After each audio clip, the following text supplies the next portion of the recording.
ৰাতিপুৱা কি কাম কৰিছা হয়? 6টা 6:30তে গা ভাল আছে কামিলা মানুহ আৰু ইমানখিনি আছে।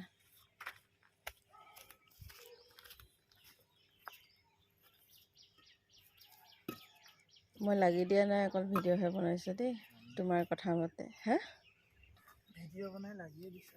অঁ ৰাতিপুৱা সময় 6:30 হৈছে আৰু এতিয়া আমাৰ ইয়াত ৰাতিপুৱাৰ পৰিৱেশ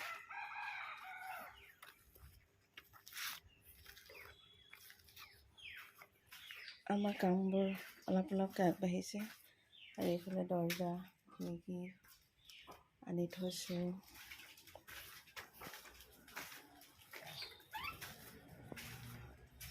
বৌৱে কামত লাগি আছে, মই লাগিব পৰা নাই, মোৰ গাটো বৰ ভাল নহয় সেইকাৰণে। আৰু এইবোৰ ইয়াতে ষ্ট'ৰ কৰিছে। চবফালে কিবা কিবি হৈ আছে আৰু